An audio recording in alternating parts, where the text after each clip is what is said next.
Institut Pertanian Bogor University pada tahun 1999 sampai 2002, S1 di Universitas Brawijaya Malang pada tahun 2002 sampai 2004, S2 di Universitas Gadjah Mada Yogyakarta pada tahun 2009 sampai 2011, S3 di UGSAS University Shizuoka University Jepang pada tahun 2012 sampai 2014, S3 di GSST Shizuoka University Jepang pada tahun 2015 sampai 2018. Saat ini Bapak Anung Wahyudi menjadi seorang dosen tetap pada bagian budidaya tanaman pangan, program studi D4 Perbenihan Politeknik Negeri Lampung, serta sebagai kontributor penulis buku The Power of Dreams Yume no Chikara. Sebelum memasuki acara webinar, mari kita bersama menyaksikan video persembahan dari Bapak Anung Wahyudi terlebih dahulu. Kepada panitia dipersilahkan untuk share.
Baik, selanjutnya mari kita mulai acara inti webinar pada hari ini. Kepada Bapak Anung Wahyudi SP MSc PhD, kami persilahkan untuk menyampaikan materinya. Baik, terima kasih untuk saudari moderator ya dari Natali Desi Maharani. Mohon izin saya share screen boleh ya?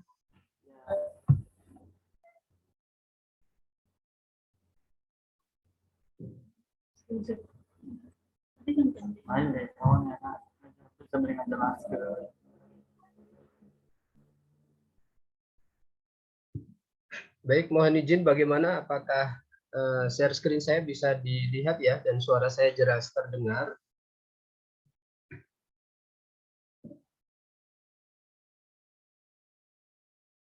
Mbak Natalia, apa suara saya terdengar ya? Siap Bapak, terdengar dengan jelas. Baik, alhamdulillah. Ini kita mulai ya. Baik, bismillahirrahmanirrahim. Assalamualaikum warahmatullahi wabarakatuh. Waalaikumsalam warahmatullahi wabarakatuh. Baik, karena tadi disapa oleh Andi Sensei dengan Nihongo, jadi saya sapa sedikit. Ohayo gozaimasu. Semangat pagi Bapak Ibu sekalian. Yang saya hormati, di sini ada yang saya hormati Bapak Direktur ya, Bapak Direktur Politeknik Engineering Pertanian Indonesia, itu Bapak Dr. Mardison, yang pada kesempatan pagi ini diwakilkan Bapak ini Andi Sensei ya, saya nyebutnya Andi Sensei, Andi Saryo. Sensei Janai. Sensei Janai yo. Jadi kalau Andi Sensei ini unggunya bagus ya, ini luar biasa. Jadi ohayo gozaimasu Andi Sensei ya. Kemudian beliau tadi memberikan sambutan yang salah satunya terkait dengan kontribusi mahasiswa dan potensi generasi muda. Kemudian yang saya hormati juga Bapak Ibu Wakil Direktur Politeknik Engineering Pertanian Indonesia, kemudian Bapak Ibu Kajur dan Kaprodi, dan yang tak lupa saya banggakan di sini mahasiswa khususnya panitia yang sudah luar biasa menyelenggarakan acara ini sebagai rangkaian Dies Natalis kedua dari Politeknik Engineering Pertanian Indonesia, atau lebih kita menyebutnya biar mudah yaitu PETI. Kemudian tentunya ini BEM-nya yang beberapa kali menghubungi, luar biasa juga, selamat dan selalu sukses selalu untuk berkegiatan di tengah pandemi COVID-19 yang selalu kita harus berimprovisasi dalam beraktivitas khususnya di kampus. Itu luar biasa sekali, gambate kudasai ya untuk aktivis-aktivis mudanya. Kemudian mahasiswa serta peserta dari webinar pada pagi hari ini. Baik, mohon izin memperkenalkan diri. Saya adalah Anung Wahyudi, dihubungi oleh Mas Gazi ya untuk presmanya terkait dengan materi membangun potensi dan kreativitas pemuda dengan teknologi pertanian. Baik, ini luar biasa, ini saya lihat bagus ya untuk flyernya, dan ini saya sampaikan ini adalah teaching factory yang ada di kampus kami Politeknik Negeri Lampung, yaitu Seed Teaching Farm yang saya dirikan di tahun 2019 ya. Kemudian diresmikan langsung oleh Bapak Direktur dan dari Pusat Kajian Hortikultura Tropika IPB University. Jadi berkunjung ke sini untuk kolaborasi riset, paten, publikasi ilmiah nasional dan internasional di Teaching Farm ini. Ini juga sedikit promosi Bapak Ibu dan mahasiswa ya, silahkan kunjungi YouTube channel saya, jangan lupa like and subscribe. Jadi sekarang dosen pun harus dituntut untuk menjadi konten kreator YouTuber. Begitu ya Andi Sensei ya, ini luar biasa pagi ini. Baik, mohon izin tadi moderator MC-nya yaitu Mbak Natalia ya. Pagi ini saya kira beliau moderator yang handal karena saya lihat di flyernya dengan branded mahasiswa PEPI, tentu mahasiswa pilihan ya. Baik, di sini tadi di riwayat pendidikan sudah disampaikan, kemudian ini riwayat pekerjaan. Jadi sebelum mengajar juga saya pernah bekerja di PT Tanindo Subur Prima, barangkali Bapak Ibu tahu, yang sekarang di Tanindo Intertreco, kemudian PT BC International, kemudian PT Agri Makmur Pertiwi, yang kesemua ini adalah waktu itu saya menjadi peneliti atau breeder. Kemudian baru 2012 gabung di Politeknik Negeri Lampung atas rekomendasi dari Bapak Menteri Pertanian, Menteri Pendidikan waktu itu Bapak Nuh. Nanti juga akan sedikit saya ceritakan. Ini saya senang sekali karena di sini hadir para aktivis mahasiswa, karena sebelumnya saya juga senang dengan organisasi. Jadi saya juga pernah di BEM IPB, kemudian di BKMDP. BKMDP itu Badan Koordinasi Mahasiswa Diploma, kemudian ada BEM IPB BMKM-nya, kemudian di Brawijaya juga aktif di BEM, kemudian di PPI Persatuan Pelajar Indonesia di Jepang juga 2015-2016 diamanahi sebagai Ketua Pelajar Persatuan Indonesia di Jepang, kemudian ketua di Korda Chubu, yaitu Chubu itu ada Nagoya, ada Gifu, ada Shizuoka, kemudian ada Mie dan ada Toyohashi. Kemudian di tahun 2017-2018 itu menjadi ketua Badan Pengawas untuk PPI Jepang. Beasiswanya ini, jadi saya juga beberapa kali dapat beasiswa karena aktif di organisasi. Jadi ini jangan patah semangat untuk yang aktif organisasi, selalu berimprovisasi dan berkegiatan positif saya kira, karena itu akan sangat menunjang untuk perjalanan studi dan karir kita. Ini beasiswa yang saya dapatkan termasuk dari Genesis Scholarship Jepang, Membuka Gakuso, dan Ristek Dikti. Untuk saya juga ada beberapa kegiatan di beberapa organisasi keislaman di Jepang. Kemudian saat ini saya berprofesi di PERIPI, Perhimpunan Ilmu Kemuliaan Indonesia. Maka hari ini saya akan, mohon maaf ini tidak banyak membahas bidang-bidang keilmuan lain, tapi banyak membahas ke ilmu kemuliaan dan hortikultura. Ada buku yang mungkin silahkan bisa dibaca, yaitu Jepang Ternyata dan The Power of Dreams. Itu kami tulis, The Power of Dreams bisa didapatkan di Gramedia. Ini adalah tokoh-tokoh inspiratif mahasiswa Indonesia yang ditulis dalam rangkaian satu buku. Saat ini sebagai Kaprodi dan Manajership Teaching Fund. Saya kira itu, dan ini alhamdulillah di tahun kemarin dapat award kategori yaitu Inspiring dan Leadership. Jadi saya sendiri di sini ada 14 tokoh di Indonesian Award Magazine 2020 pada edisi khusus Spirit Kemerdekaan Agustus 2020 kemarin. Untuk Agustus 2021 saya kira sudah tidak lagi karena sudah dapat awardnya di 2020. Baik, itu memperkenalkan diri untuk pada pagi hari ini. Baik, sebelum saya mulai pagi ini, bismillahirrahmanirrahim, Rabbi zidni ilman nafi'a wa rizqni fahma wasya. Kita niatkan untuk belajar bersama, jadi saya di sini tidak untuk menggurui, saya di sini hanya berbagi sedikit ilmu dan sedikit pengalaman yang kami punyai. Jadi silahkan nanti berdiskusi, kita berdiskusi bersama, tidak semua pertanyaan tentu akan bisa saya jawab karena keterbatasan ilmu dan pengalaman saya. Namun saya senang sekali dalam kita berdiskusi untuk memajukan iptek dan pertanian Indonesia pada umumnya. Baik, pada kali ini karena topiknya tadi judulnya adalah membangun potensi, khususnya di situ ada generasi mudanya, kemudian ada ketahanan pangannya, kemudian ada teknologinya, ada kreativitasnya. Maka dari tema yang diberikan oleh panitia, maka saya menangkap ada 4 hal atau 4 kata yang saya tangkap sehingga saya coba terjemahkan di dalam materi webinar pagi hari ini. Yang pertama adalah pemuda, kemudian yang kedua potensi, yang ketiga kreativitas atau inovasi, yang keempat adalah teknologinya. Ini saya kira lengkap, jadi kita bisa bahas dan diskusikan pada pagi hari ini. Kita start dari pemuda. Oh, tentunya nggak adil kalau saya nggak sebut juga pemudinya. Jadi di sini ada pemuda, ada pemudinya, ada mahasiswa, ada mahasiswinya, ada putra, ada putri. Nah, saat ini Indonesia itu jumlah petaninya, saya coba searching tadi malam di data BPPSDM Pertanian 2020, yaitu data petani Indonesia saat ini adalah 33,4 juta orang. Kemudian petani mudanya Ini sedikit sekali. Petani mudanya di usia 20 sampai 39 tahun ini itu hanya 8%-nya dari 33,4 juta.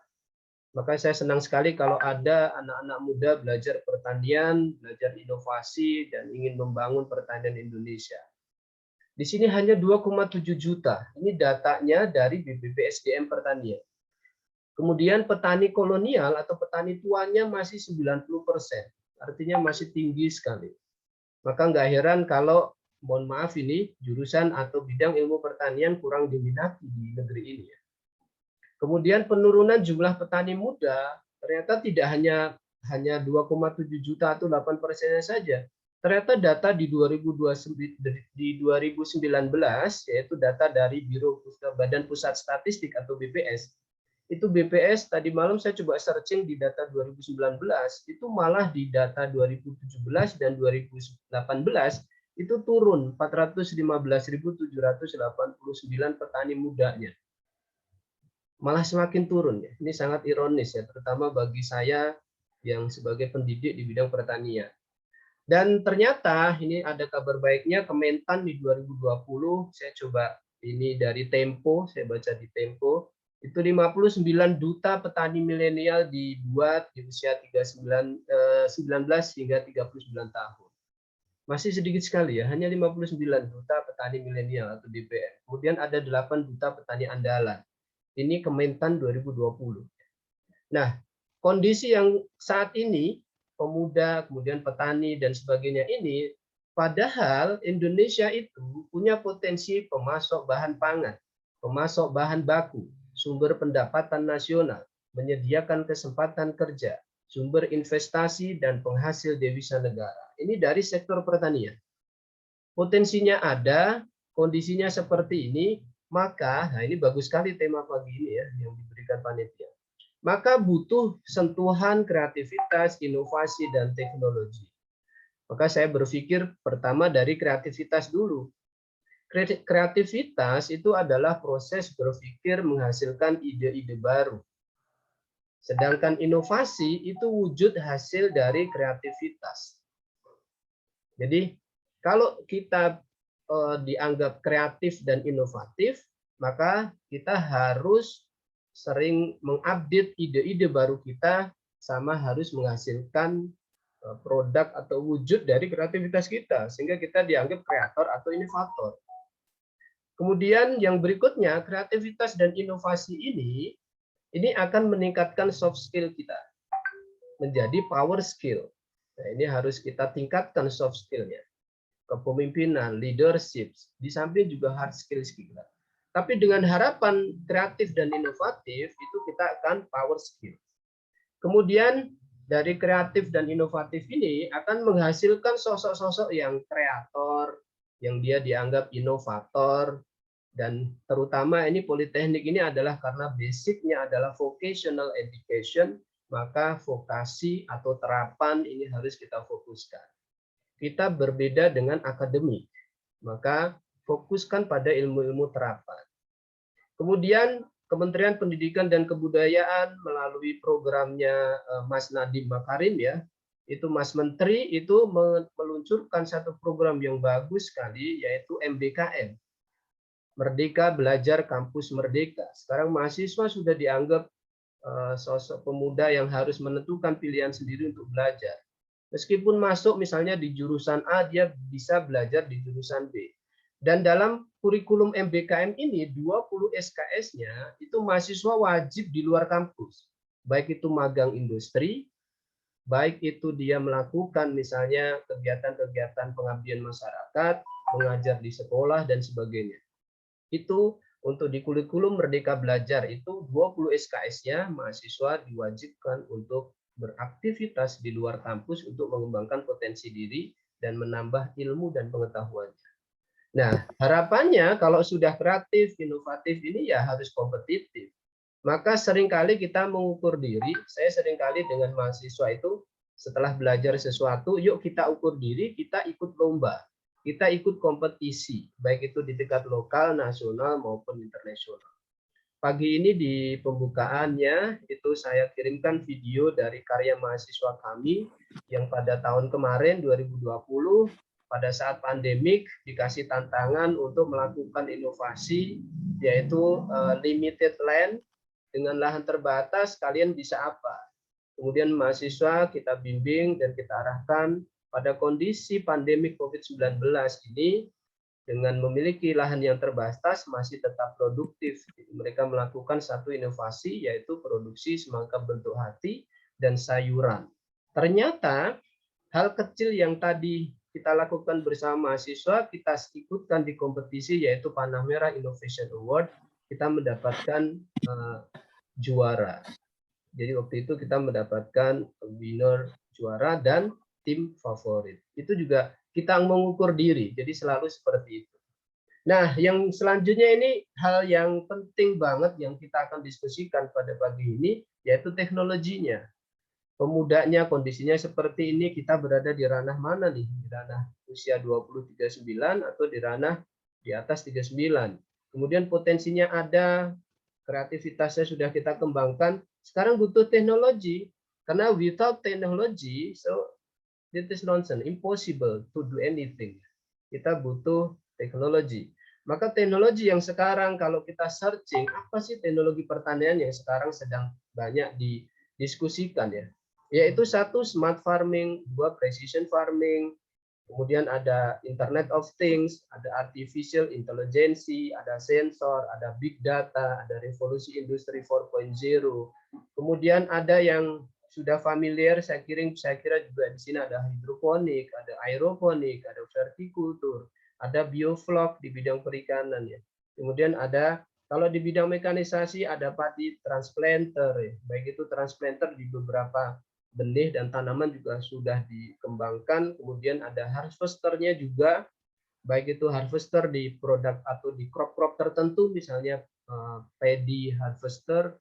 Kemudian ada misalnya di soybean harvester, kemudian di sorghum harvester, dan sebagainya. Sehingga muncul alat combine harvester. Kemudian drone yang sekarang sudah mulai familiar. Di beberapa kampus saya juga lihat di video tadi di PEPI juga sudah menggunakan drone, kemudian combine harvester, transplanter, dan sebagainya. Ya, saya kira ini teknologi-teknologi yang menjadi pensupport dan pendukung untuk pertanian. Baik, jadi itu tadi yang saya tangkap topik dari panitia, kemudian saya coba terjemahkan berdasarkan apa yang saya tahu. Nah, sekarang topiknya karena tadi ada kata pemuda, jadi saya coba di sini fokus ke pemuda. Ini saya mohon maaf kepada Bapak-bapak, Ibu-ibu, kita ikuti dulu alur berpikir generasi penerus kita.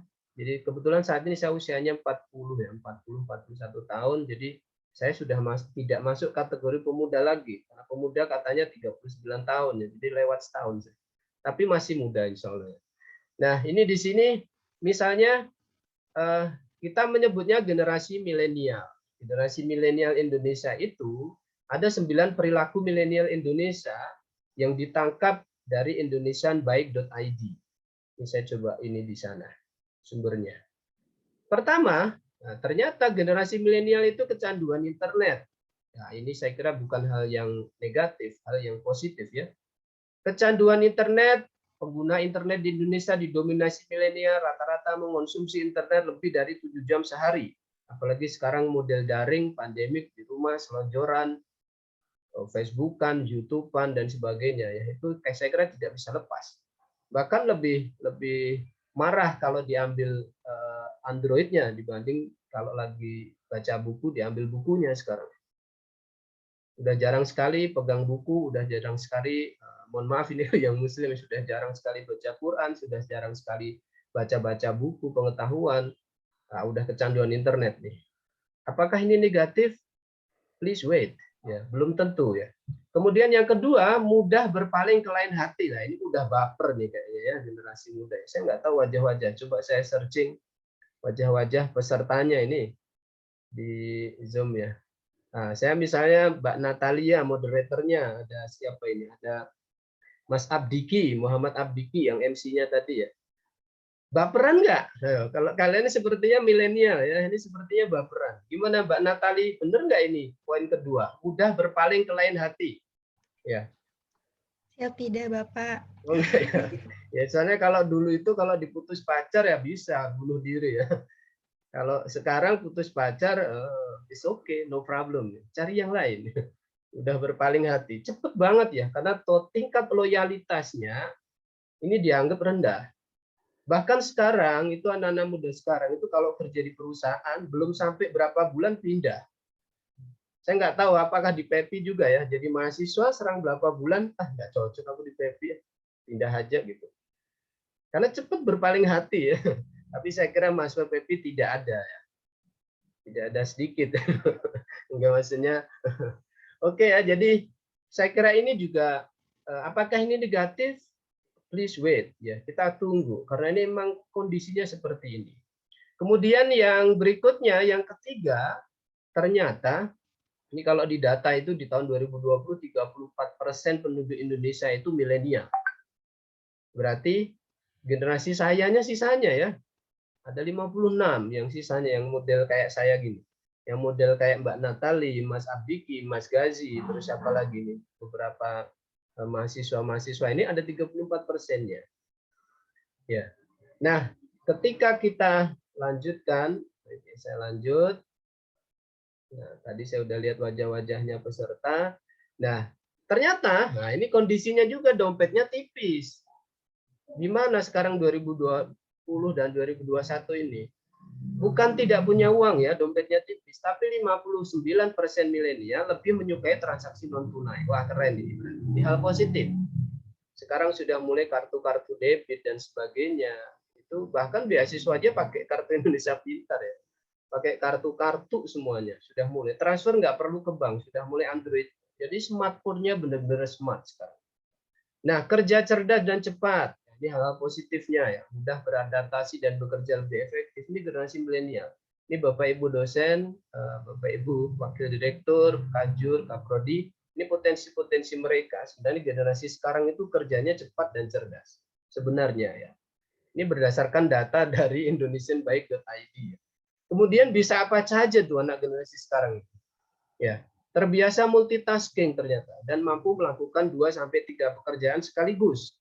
WhatsApp-an sambil YouTube-an sambil kuliah daring itu bisa. Ya, keren ya mahasiswa sekarang itu.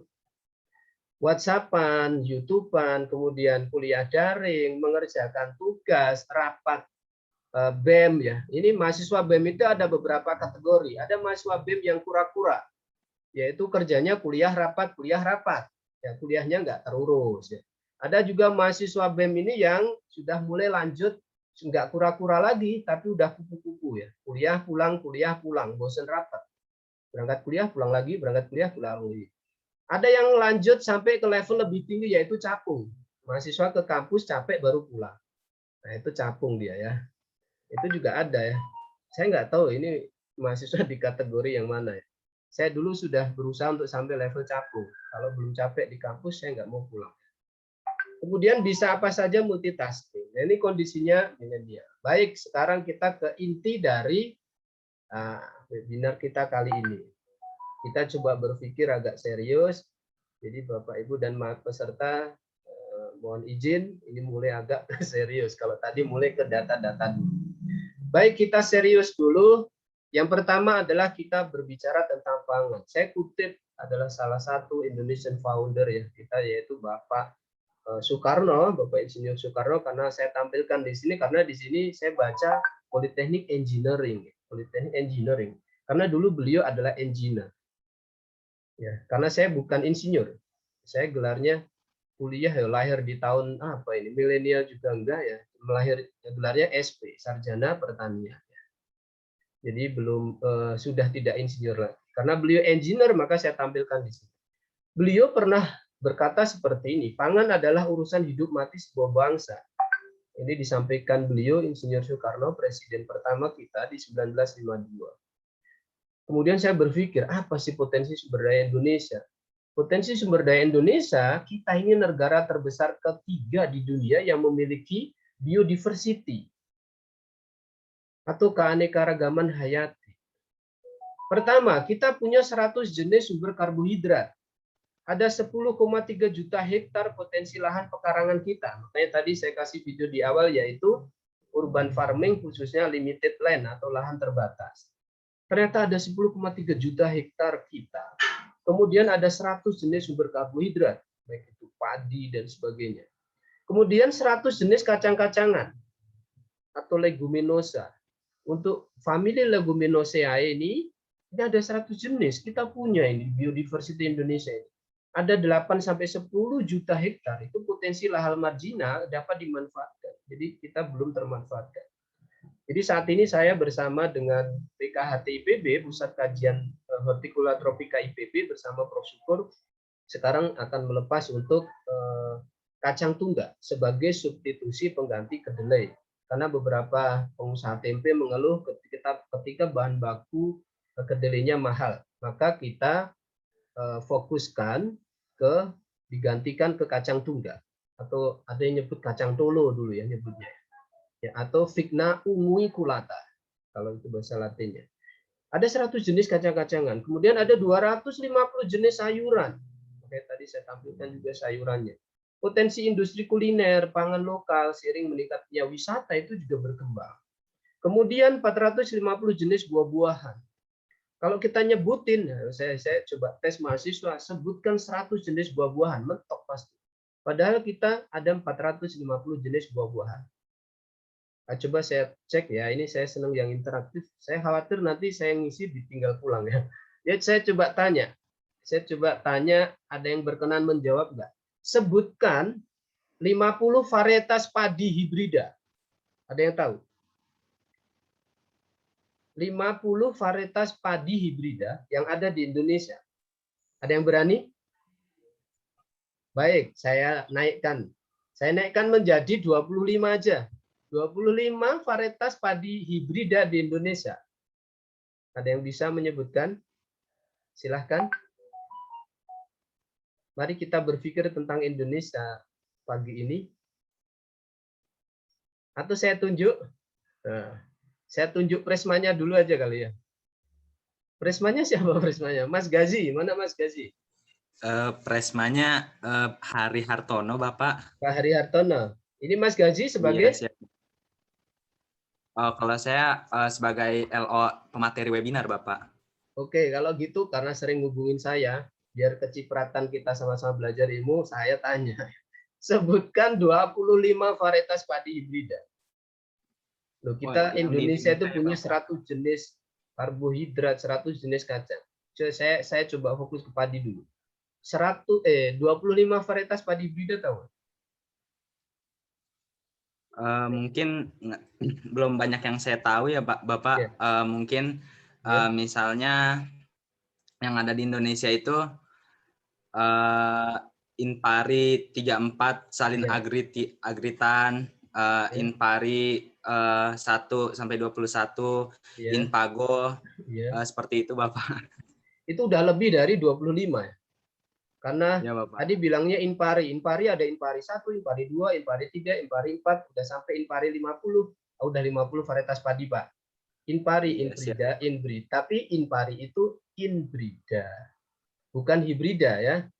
Inbrida padi irigasi. Inpago, inbrida padi gogo. Impara, inbrida padi rawa. Kalau hibridanya, ayo, hybridnya. Ada yang tahu? Kalau inbridanya lebih dari 50 tadi yang disebutkan Mas Gazi. Ya. Kalau hibridanya, Mbak Natalia tahu? Mbak Natalia belajarnya pertanian atau mekanisasi atau apa? Izin menjawab Bapak, saya tata air, Pak. Oh, tata air. Oh, ini ulu-ulu kalau dulu bahasa Jawa dulu ya. Tukang pengairan. Gimana tata air ya, bukan maksudnya air. Ini very important thing adalah air, karena air Indonesia itu tingkat pencemarannya tinggi sekali. Bahkan dulu ada kalau tidak salah di Taiwan itu sempat ada mahasiswa Taiwan yang sampai penghargaan di UNESCO itu karena apa? Meneliti dari kondisi air di Taiwan. Dia mengumpulkan 100 sampel air dari 100 sungai di Taiwan. Kemudian airnya dibuat seperti es krim gitu, kemudian diteliti kontaminan apa saja yang ada di air tersebut, itu sampai dapat penghargaan lingkungan. Nah, Mbak Natalia coba buat begitu nih, air-air di Serpong ya, diambil sampelnya, diteliti kontaminan apa aja. Soalnya air Indonesia itu benar-benar susah, apalagi air untuk sumber irigasi petani kita itu tidak bagus ya. Ayo silakan, hibrida tahu? Mungkin hanya beberapa saja, Bapak. Nah, misalnya apa misalnya? Bernas Prima, lalu ada Intani 1 dan 2, ya, ada Intani, HIPA. Ya, Intani punyanya BISI. Terus? Ada HIPA 7 sampai 10. Ya. Hibrindo R2, ya. Manis 4 dan 5. Iya, pinter-pinter ya mahasiswa PB ini. Ini Andi Sensei beruntung sekali ya memiliki mahasiswa yang cerdas dan luar biasa. Saya minta 25 itu sudah lebih dari 25. Karena HIPA itu hibrida padi yang dikeluarkan oleh Balitpa. Sekarang BB Padi namanya, Balai Besar Padi. Dikeluarkan oleh BB Padi, HIPA aja udah ada banyak. Ada HIPA 1, HIPA 2, HIPA 3. Maka kalau mahasiswanya cerdas, ditanya sebutkan 50 varietas padi hibrida, tinggal bilang aja HIPA 1, HIPA 2, HIPA 3 sampai HIPA 50, Pak. Gitu ya. Keren ini ya, Andi Sensei dan Bapak Ibu Politeknik Engineering Pertanian, ini wajib bersyukur punya mahasiswa yang cerdas. Baik, saya lanjutkan ke berikutnya. Saya mengutip dari Bapak mantan Wakil Menteri Perdagangan, apa yang beliau sampaikan ya terkait dengan kondisi kita saat ini.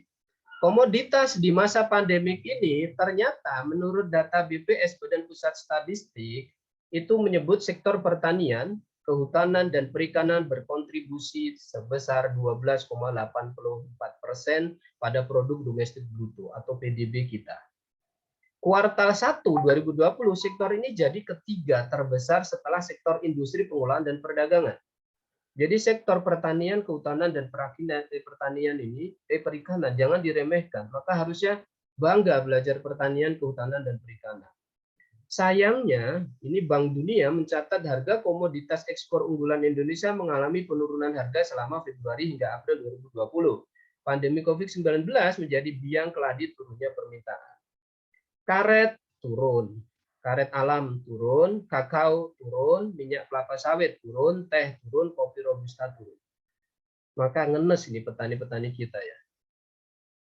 Kemudian menurut Bapak mantan Wakil Menteri Perdagangan di era 2011-2014, Bapak Bayu Krisnamurti mengatakan beberapa produk pertanian ya ini menariknya. Ketika produk-produk ini turun, justru produk pertanian buah-buahan, sayuran, apotek hidup, misalnya jamu dan obat-obatan herbal ini mengalami lonjakan penjualan seiring meningkatkan kesadaran untuk menjalankan gaya hidup bersih dan sehat. Ini pasti ada, Allah tuh kasih sesuatu mesti ada hikmahnya. Ini hikmahnya. Maka buah-buahan, sayuran, apotek hidup atau tanaman obat keluarga itu justru lonjakan penjualannya. Nah, namun Statco Analytics mencatat yaitu pengguna aktif 3 aplikasi e-commerce. Kita mengenal ada e-commerce, ada marketplace. Ini ada 3 aplikasi e-commerce itu kebutuhan pokok besar yang menjual berbagai produk pangan mengalami kenaikan sebesar 24,89% Maret 2020. Ini hal yang menarik. Nah, yang berikutnya, sebelum kita bicara teknologi, sekarang kondisi pandemi COVID-19, kita harus berpikir tentang SDGs kita. Sumber daya Sustainable Development Goals. Ada SDGs pada poin 2 dan 3, yaitu Zero Hunger sama Good Health and Well-being.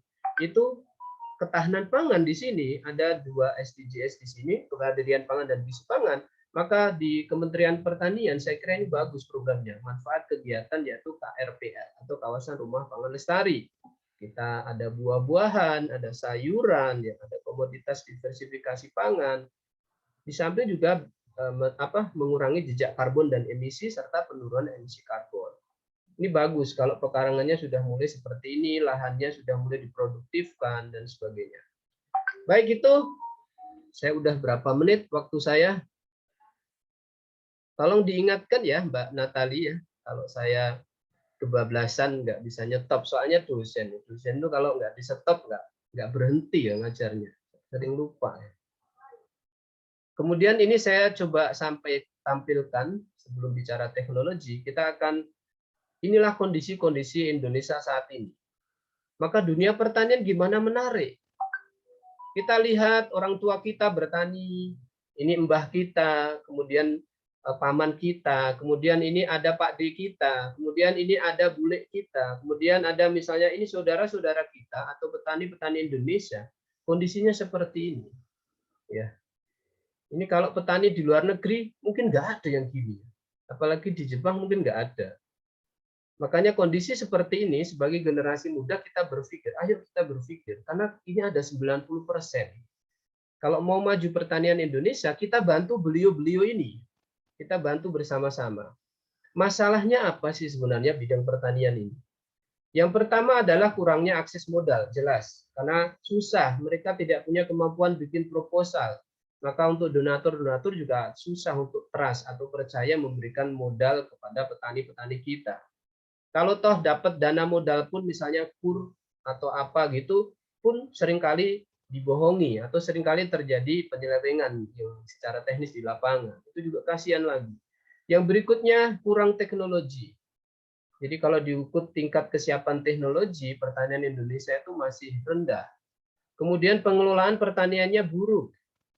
Sumber air, tadi Mbak Natalia belajar tata kelola air. Di area mana Indonesia ini yang sumber airnya bersih dan bagus untuk sektor pertanian? Hampir semua airnya tercemar. Masih beruntung sumber airnya tidak ada yang menuangkan misalnya herbisida atau apa. Kalau sumber airnya dituangin herbisida, udah mati semua tanaman-tanamannya. Jadi harus dijaga itu, sumber airnya juga dijaga. Kemudian kurangnya akses pasar, karena mereka sekarang kalau dituntut e-commerce sama marketplace juga tidak banyak pengetahuan ke sana. Nah, ternyata ini karena Serpong itu saya nggak tahu Jawa Barat, di Tangerang, masuk Tangerang ya. Ini ada lahan tanam itu 2,5 miliar hektar itu ada di Jawa Barat. Kemudian 15%-nya terjadi kegagalan di 2019. Bahkan kalau di nasional itu ada 0,86 billion US dollar hilang dari sektor ini karena kondisi itu. Maka 2050 menurut prediksi itu world population reaches 9.7 billion. Maka food security akan problems di sini. Jadi yuk kita generasi muda berpikir dari sekarang. Kemudian berpikir ada orang-orang IT, ya sekarang mulai kolaborasi. Orang yang ahli agronomis harus kolaborasi dengan orang yang ahli hama penyakit, orang yang ahli dengan IT, orang yang ahli dengan tata air tadi, orang yang ahli dengan ekonomi pertanian, orang yang ahli dalam manajemen, ahli bisnis, dan sebagainya. Harus kolaboratif. Karena tanamannya sudah kayak gini nih. Ini tanamannya sudah WA ke saya nih beberapa kali ya. Tanaman-tanaman kondisi saat ini. Mereka bilang, this is too humid. Fungi and attack me. And I'm hungry. Give me nutrient, please. Ini tanamannya WA ke saya ya beberapa kali. Tanaman itu bisa bicara. Plant cannot talk, but you can understand what they say to you. Ya. Kemudian berikutnya, nah ini muncul anak-anak muda Indonesia. Saya senang sekali. Ada saya kutip dari Habibie Garden karena ini saya kolaborasi riset dengan Habibie Garden tahun ini. City Ching Farm kami kolaborasi dengan Habibie Garden untuk smart farming dapat pendanaan 0,5 miliar dari kementerian. Ide-ide itu alhamdulillah ide saya berikan, kemudian kita kolaboratif. Ya, itu Habibie Garden ini coba berpikir tentang smart farming and precision farming. Coba membayangkan pertanian Indonesia itu kayak gini, di ranah-ranahnya sudah seperti ini ya. Sudah ada ini sudah sprinkle-nya sudah bagus, ada untuk stok airnya juga terkontrol dan terkendali, kemudian sistem mini greenhouse-nya tertata, ya. Stok airnya ini dan sudah berbasis Android atau Internet of Things.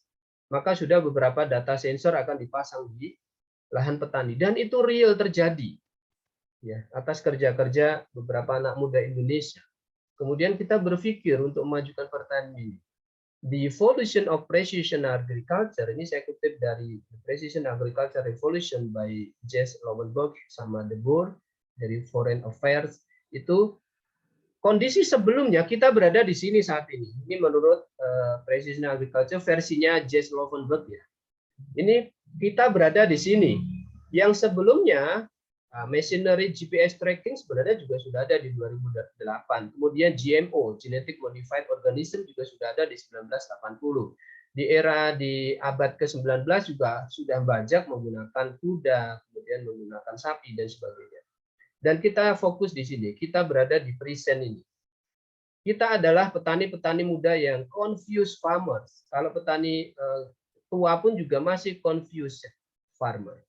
Overwhelmed by data. Kalau sekarang dikenalkan produk-produk seperti ini atau teknologi baru masih bingung. What is that? What I can do? Ya, selalu berpikir begitu. Maka kita perlu belajar agar future-nya seperti ini. Future-nya coba industri, factory dan sebagainya. Maka Pepi juga tadi saya lihat videonya juga mengembangkan teaching factory. Itu bagus karena berbasis produksi, knowledge dan produksi. Di sini future-nya gini, maka sudah berbasis inside data. Ini yang saya dapat di Jepang juga seperti itu, yang saya alami di sana. Ada connected weather station-nya, kemudian droplet weather forecast-nya, ada plant sensor-nya, kemudian ada UAV with sensor play, ada payload-nya, semua by data insight atau big data atau revolusi industri 4.0. Kalau di Jepang sekarang udah revolusi industri 5.0. Nah, saya kasih yang real. Nah, sekarang kalau lihat seperti ini, saya kira menjadi hal yang harus kita wujudkan bersama.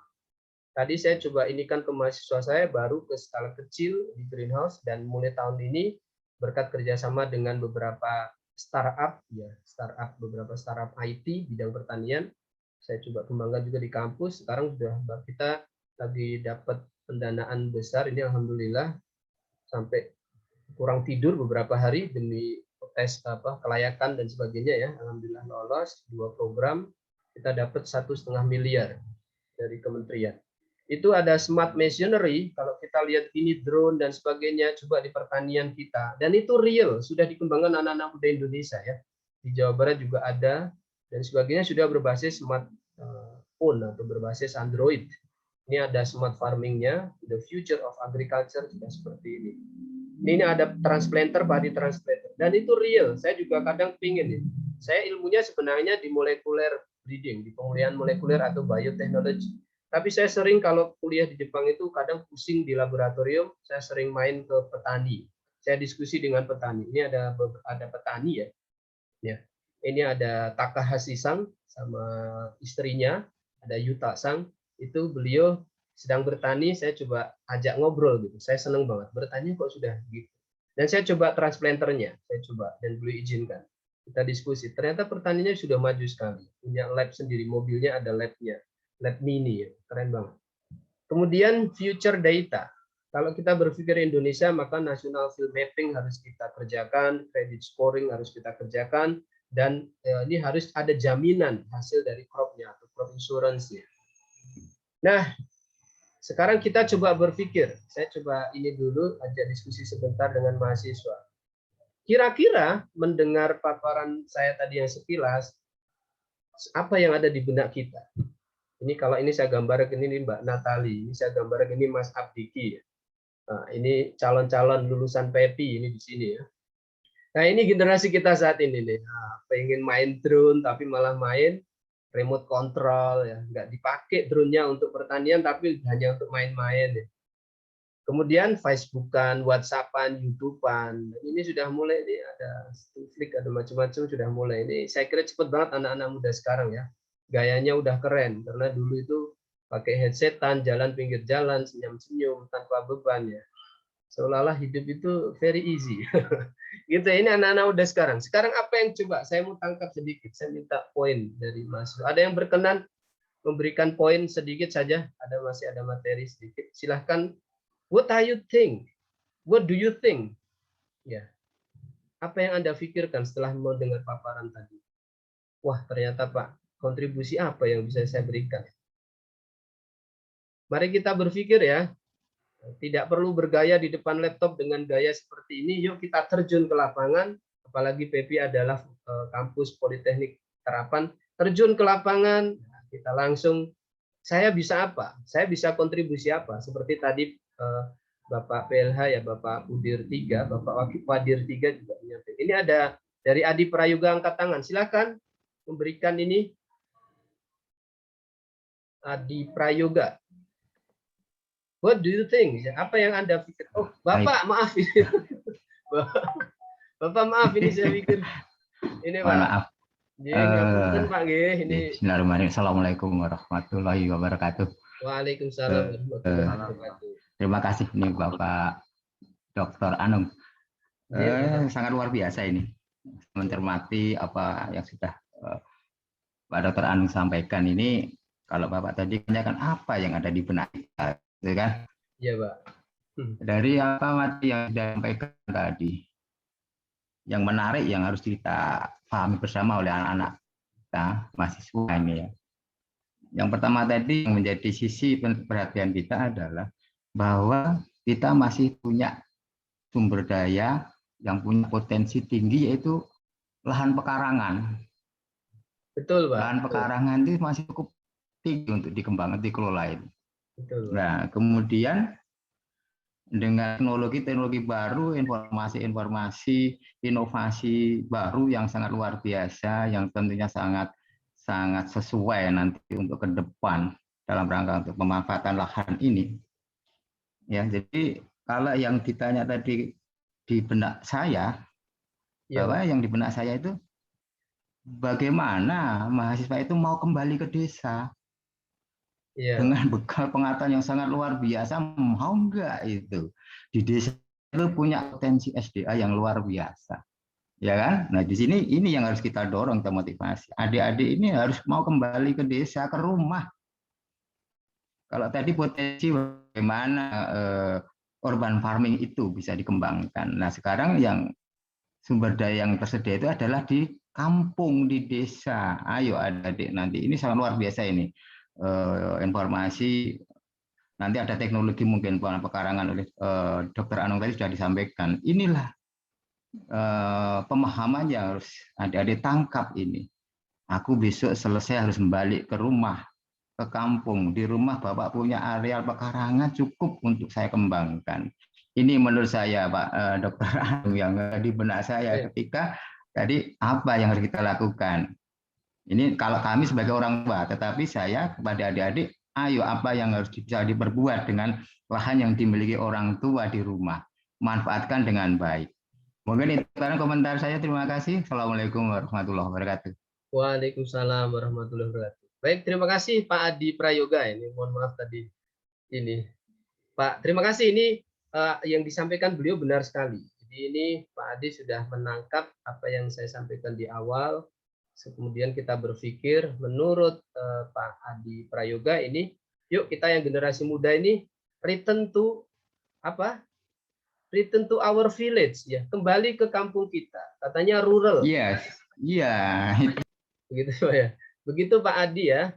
Insya Allah nanti ini kita pikirkan yuk. Kalau ada urban farming, kenapa rural farmingnya tidak juga dikembangkan? Kalau urban farming, urban itu perkotaan, budidaya perkotaan yang limited land atau lahan terbatas. Kenapa rural farmingnya tidak dikembangkan? Kenapa pertanian pedesaan tidak dikembangkan? Kenapa malu kita bertani ya? Kalau sudah kita belajar ilmunya dari hulu sampai hilir. Yang muda ya, ini pesan dari Pak Adi yang saya coba tangkap. Terima kasih Pak Adi Prayoga. Ya, terima kasih sekali lagi. Ternyata alhamdulillah ini nyampe pesan yang saya sampaikan di materi ini. Saya coba transfer message Pak Adi ya. Saya coba tangkap dari mahasiswa. Ada dari mahasiswa yang berkenan untuk ini? Ini izin Pak. Ya. Oke, Pak Adi barangkali ada ini lagi, ada tambahan. Halo. Oh iya. Ya, Pak, ini memang jadi tugas. Terima kasih Pak Dr. Anung.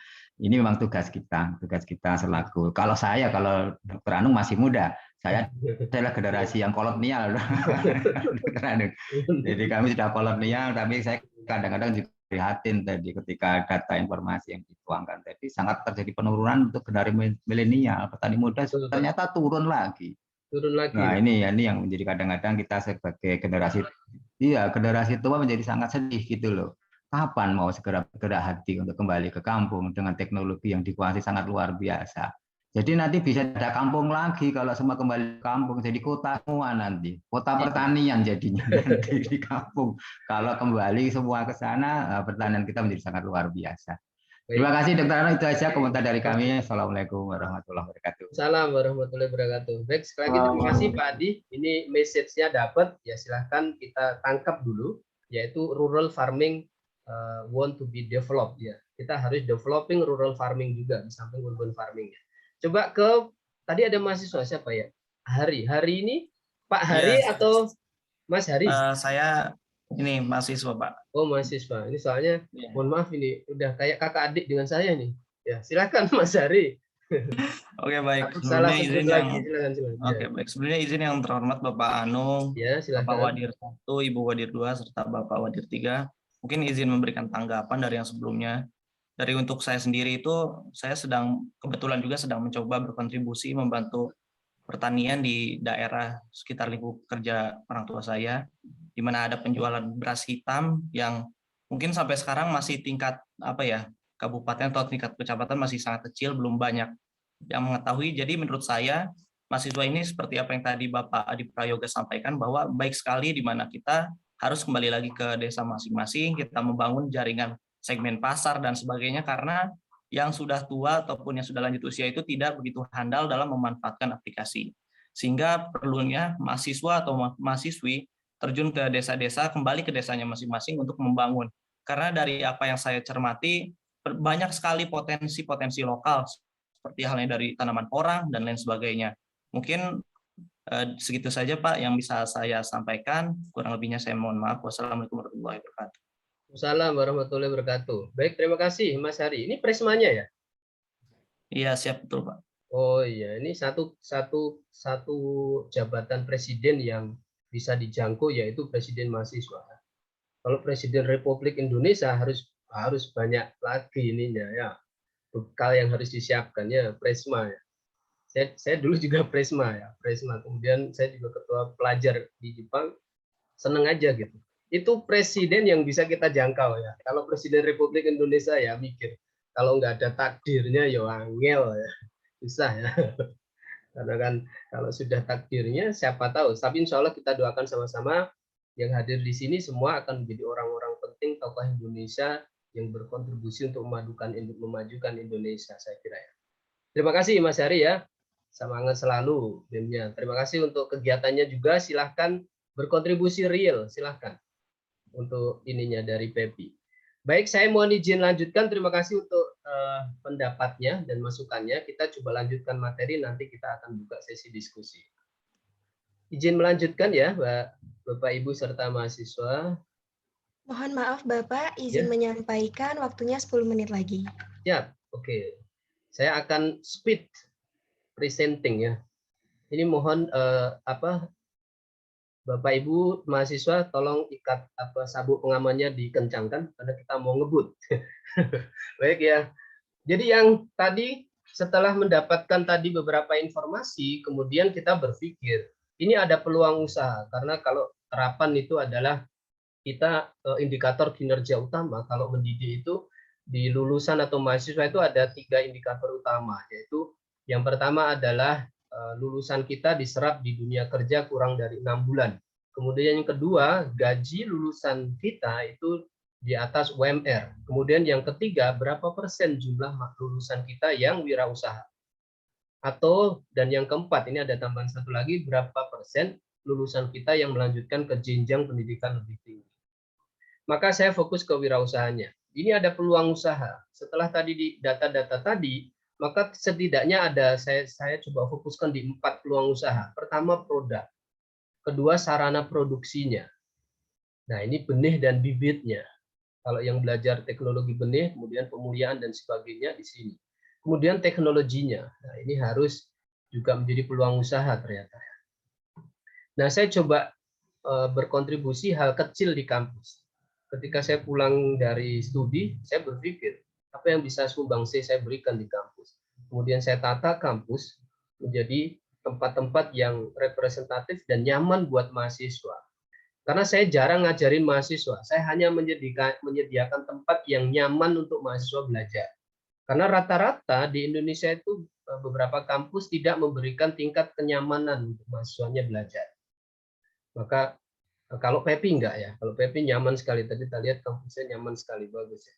Kemudian yang di kampus di Politeknik di Lampung saya coba kembangkan itu, kita tanami bunga-bunga biar mahasiswa bisa berkumpul dan kita pasang semua internet di semua titik sektor. Maka sekarang lahan saja itu kita pasangin internet. Karena sekarang kuliah daring, mereka bisa kuliah di lahan, mereka bisa kuliah di mana saja.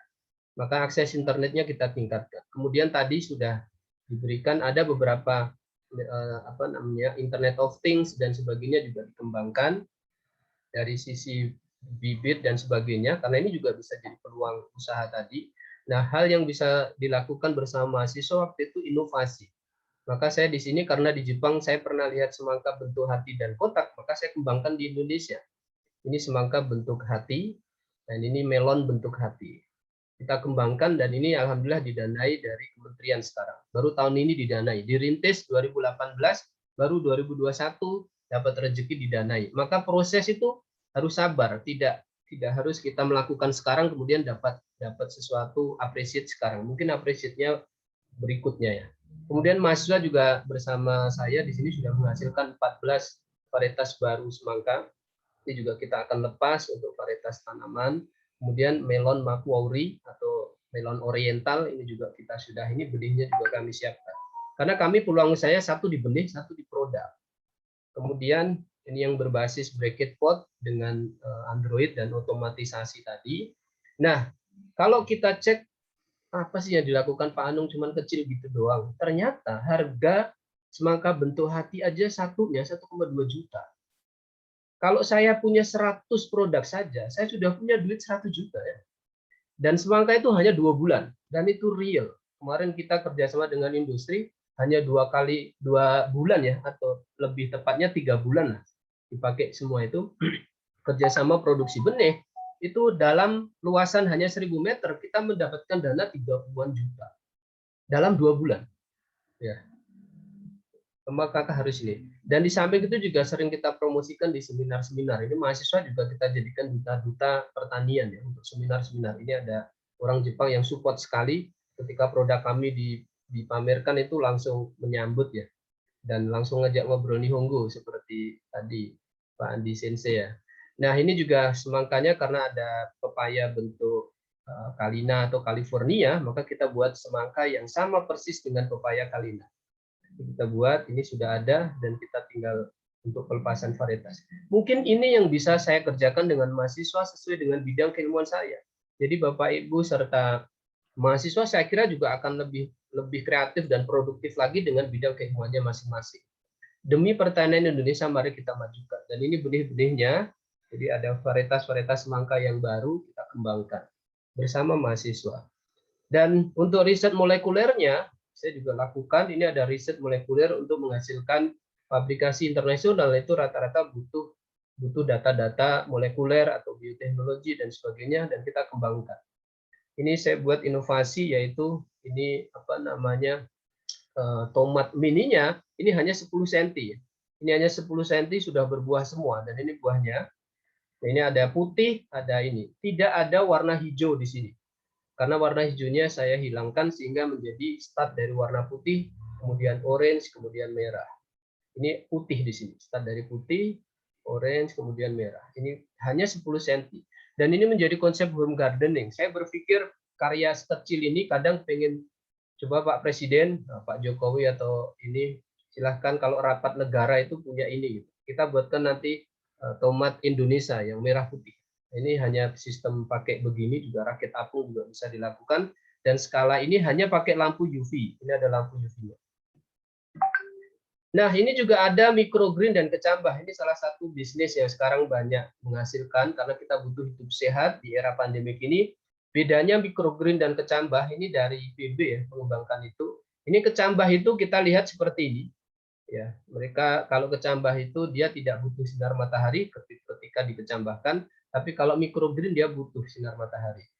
Maka kalau microgreen sehingga muncul di sini ada apa namanya, ada klorofilnya dan itu juga sehat. Microgreen ini kecambah. Kita sering makan kecambah tapi kita jarang makan microgreen. Nah, microgreen itu menjadi makanan yang mahal sekarang jadi salad. Kenapa nggak dikembangkan? Coba anak-anak muda ini ya, di lahan terbatas kayak saya tadi hanya butuh ruangan kecil, dengan lampu neon dan sebagainya, dengan teknologi kita bisa bisnis ini. Nah, atau kalau punya modal ya sudah, greenhouse-nya dibuat dengan greenhouse otomatisasi, sistem computerized dan sebagainya. Ini airnya yang tadi Mbak Matali belajar di sini, yang budidaya belajar di sini ya, dan sebagainya, semua kita lakukan. Nah, ini real yang bisa dilakukan. Coba kalau punya usaha sudah seperti ini, sudah semuanya terkontrol dan sebagainya, kita lakukan. Kalau tadi Pak Adi menyarankan kembali ke desa, silakan return to your village, silakan kembali ke kampungnya masing-masing, to your hometown untuk mengembangkan kampungnya. Kan saya kira juga banyak ini, sekarang anak-anak muda pertanian sudah berbisnis seperti ini lebih sehat, lebih healthy food ya, dan sebagainya. Atau wah saya jadi RT, Pak, saya ini anak muda yang pulang ke kampung jadi RT, saya mau kembangkan lingkungan sekitar saya seperti ini, silahkan. Saya jadi apa? RW atau saya jadi kadus, Pak. Sudah silahkan kembangkan ini. Lakukan hal kecil yang bermanfaat. Karena di sekitar saya ini ada sungainya, Pak. Saya buat seperti ini aja. Atasnya ini dilibatkan para ibu-ibunya dan sebagainya menjadi kampung sehat. Ya. Sekarang susah belanja ke pasar karena takut kena penyebaran COVID, ya sudahlah nanam sendiri di rumah. Nah, ini juga misalnya senang dengan seni, ya udah saya tidak tunjukkan di sini misalnya aglonema atau apa itu monstera ya yang harganya mahal-mahal itu. Saya hanya senang dengan kreasi-kreasi yang dibuat unik. Misalnya ini ada cabai-cabai, sudah buat seperti ini yang Prof Syukur buat di IPB. Kalau tadi saya buat tomat-tomat mini, Prof Syukur buat cabai-cabai model begini. Nah, tinggal kalau bosen taruh di ruang tamu sambil ini gorengan sambil nyeplok satu-satu ya. Mau yang ungu, mau yang merah, mau yang kuning boleh. Di samping juga seni dan ininya akan tersalurkan juga. Atau tomat dan terong dan sebagainya juga silahkan. Banyak sekali juga berimprovisasi dengan ini. Atau saya dengan tanaman pangan, ya sudah silahkan. Ada kecipir, ada kacang panjang, kemudian ada buncis, ada kedelai, ada kacang tunggak. Lah ini kacang tunggak ini ya. Ada kacang tunggak, ada kacang tolo itu, kacang tunggak ini bisa menjadi bahan substitusi tempe yang sekarang saya dan Prof Syukur, ini saya dengan Prof Syukur dengan IPB itu sedang menyiapkan ada 4 varietas yang kita siapkan untuk dilepas. Mohon doanya biar bisa pelepasan varietas karena ini penelitinya Prof Syukur, saya hanya bantu saja. Saya hanya bantu untuk multi lokasi. Nah, kira-kira itu saya kira finish ya, kita sudah ngebut ini, insya Allah semoga bermanfaat. Ini terima kasih, arigatou gozaimasu ya. Ini satu, saya terinspirasi kembali ke Indonesia itu karena 2 sosok beliau ini. Karena saya sebenarnya beasiswa doktor saya ketika selesai saya sudah dikontrak untuk bekerja di Jepang ya, tapi tidak tahu kenapa karena mendampingi beliau Bapak M. Nuh, Bapak Menteri Pendidikan kala itu ketika ke Jepang, jadi karena saya ketua pelajar diminta untuk mendampingi beliau diskusi, kemudian diajak diskusi dengan Prof Habibie, kemudian diberikan saran return to Indonesia karena saya basicnya dulu dari D3 IPB dari vokasi, maka kembali saya ngajar di vokasi. Ya, tidak mengapa di vokasi karena vokasi juga saya kira menjadi hal yang sangat bagus untuk kita kembangkan ya. Ini itu aja yang saya sampaikan. Jadi kadang kita harus dekat dengan sosok tokoh-tokoh inspirasi kita, harus sering diskusi dengan beliau-beliau agar mendapatkan nasihat dan tentunya akan mendapatkan pengalaman beliau yang bisa kita terapkan, kita jadikan inspirasi buat karir kita. Saya kira itu yang bisa saya sampaikan, Mbak Natali ya sebagai moderator, Bapak Ibu serta mahasiswa dan peserta webinar yang saya banggakan. Terima kasih, mohon maaf bila ada kesalahan maupun kekurangan. Saya akhiri. Assalamualaikum warahmatullahi wabarakatuh. Waalaikumsalam warahmatullahi wabarakatuh. Terima kasih Bapak atas paparannya yang begitu menarik dan semakin memperkaya wawasan kita semua. Hadirin yang saya hormati, demikianlah pemaparan materi yang telah dibawakan oleh pemateri hari ini. Kini tiba saatnya kita masuk pada sesi tanya jawab dengan ketentuan sebagai berikut. Peserta yang ingin mengajukan pertanyaan dapat bertanya secara langsung dengan menyalakan mikrofonnya. Namun, sebelum menyalakan mikrofon, dapat mengaktifkan fitur raise hand terlebih dahulu, dan saya akan memilih penanya secara berurut. Apabila terjadi suatu kendala atau gangguan, pertanyaan dapat diajukan melalui fitur chat atau pada kolom komentar. Baik, langsung saja kita mulai sesi diskusi ini. Saya persilahkan kepada para hadirin untuk bertanya.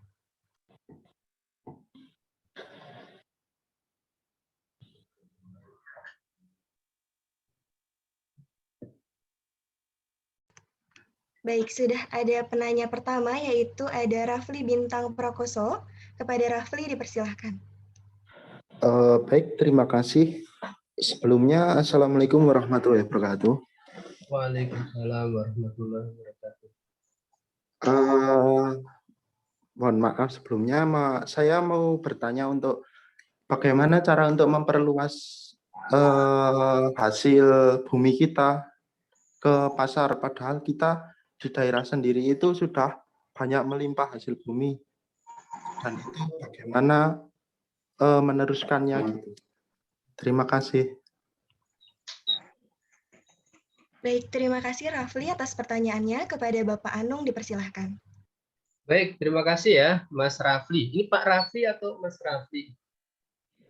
Mas. Oh Mas ya, soalnya aku Ya. sama keliru lagi. Oh ada tulisannya Camabau, berarti Mas Rafli. Saya kira ini Mas Rafli berpikir kritis. Terima kasih pertanyaannya. Indonesia melimpah hasil buminya, Pak. Terus apa yang bisa kita lakukan? Kita tidak hanya dengan satu statement itu, Mas Rafli. Ya. Kalau kita orang pertanian, kita berpikir, kalau tadi bertanya bagaimana masarnya, bagaimana marketingnya. Kalau saya sebagai praktisi dari pendidik dan praktisi pertanian, saya berpikir, apa kualitasnya bisa diterima pasar produk kita? Karena rata-rata kualitas produk kita itu dipanen pada saat yang tidak tepat, kemudian dipasarkan di saat yang tidak tepat. Misalnya begini, di Indonesia itu pertaniannya, kalau semua nanam jagung, itu seluruh provinsi nanam jagung. Sehingga Indonesia akan kelebihan pasokan jagung. Mau dijual kemana? Ya. Maka sistem bertaninya yang belum sustainable, belum saling terkonektik satu dengan lain. Kebijakan pertanian di tiap provinsi berbeda. Harusnya difikirkan sama-sama. Jadi ketika pasokan hasilnya melimpah, nggak bisa dipasarkan. Nah, bagaimana cara berpikir sekarang anak muda? Kalau saya berpikir gini, kenapa saya tadi kalau saya akhirnya nanam semangka tidak semangka yang bulat atau semangka atau melon yang bulat saja? Karena sudah banyak yang jual. Makanya saya cari produk lain yang uniquely, yang sedikit, yang limited edition. Sama kayak ikan koi. Kalau ikan koi itu kita jual di pasar ikan lele, maka akan dihargai dengan sama seperti harga ikan lele. Sama produk saya kalau saya jual di pasar buah tradisional, maka sama akan dihargai dengan buah yang bentuknya bulat tadi. Padahal buahnya yang saya tadi sudah seedless, sudah tidak berbiji. Tapi ketika saya jual di ranah, kemarin ada ada Bu Fenty dari Mata Najwa datang, kemudian dari Pemprov datang, dari IPB datang, dari ini datang, akhirnya menghargai buah itu. Satunya 250.000. Kalau di pasaran satu buah paling 30.000, 20.000. Tapi itu bisa sampai 10 kali lipatnya. Nah, coba kalau punya 100 buah. Padahal harga di Jepang itu sampai 1.250.000 satunya. Karena di Jepang menghargai sebuah karya. Maka bagaimana sebagai anak muda kalau produknya melimpah, ya buat produk yang lain yang kira-kira kamu bisa passion di situ dan tahu pasarnya. Pak, pemasarannya kita bermasalah. Ya, petani kita harus dibantu pemasarannya. Maka kemarin saya lihat ada yang sampai apa itu di LKTI-nya yang diselenggarakan oleh panitia itu ya. Ada yang suka sampai e-commerce, ada yang marketplace. Itu juga bagus ya. Silahkan bikin startup. Sekarang kan jual nggak perlu. Bisa kita di Shopee atau di Bukalapak atau di marketplace e-commerce lainnya. Bahkan di Facebook saya sudah ada marketplace-nya. Kita jual di situ. Misalnya, halo sedulur-sedulur, kalau mau misalnya hasil bawang ada nih di kampung saya, itu silahkan dulur-dulur. Ini di marketplace, nanti jaringannya luas. Atau masuk ke jaringan startup marketplace Indonesia, sehingga harga-harganya terpantau. Misalnya di daerahnya Mas Rafli berapa, di daerahnya saya berapa gitu. Jadi saling terkoneksi. Kemudian yang berikutnya transportasi. Bisa dibayangkan ini, saya pernah cek hasil panenan dari Lampung, kenapa sampai Jakarta itu harganya turun? Karena biaya kos produksinya mahal. Sudah gitu kalah bersaing harga dengan panenan dari Jawa. Yang ada di Jakarta ya, di pasar pusat Jakarta misalnya. Kalau hasil panenan dari Lampung dibawa ke Jakarta. Itu drop, makanya harus dipikirkan distribusinya. Maka pemerintah juga sekarang bagus tuh kalau dibangun banyak jalan tol untuk mempermudah akses distribusi petani. Sayangnya, ini sayangnya lagi nih, jumlah petani muda malah turun, yang harusnya dia menjadi agen-agen penyampai, mentransfer ilmu dan teknologi pertanian yang sudah dia pelajari, tapi malah lulusan pertanian bekerja di luar sektor pertanian. Misal begitu ya Mas Rafli ya. Jadi harus banyak yang hal dilakukan. Silakan Mas Rafli tentukan sesuatu yang menurut Mas Rafli punya ini. Karena bisnis itu passion. Saya yakin feeling ada kita itu, aku kalau bisnis ini kayaknya berhasil. Tapi aku kalau bertani kayaknya nggak cocok. Soalnya tanganku cocoknya di air, gitu. Silakan diinikan sendiri ya, Mas Rafli. Saya kira itu ya. Ya. Tetap potensi dirinya digali terus. Silakan. Ya. Terima kasih Mas Rafli. Ya, terima kasih Bapak. Sama-sama. Terima kasih Rafli atas pertanyaannya dan Bapak Anung atas jawabannya. Lalu dilanjutkan kepada Intan Agus Pratiwi, dipersilahkan. Baik, Assalamualaikum warahmatullahi wabarakatuh. Waalaikumsalam warahmatullahi wabarakatuh.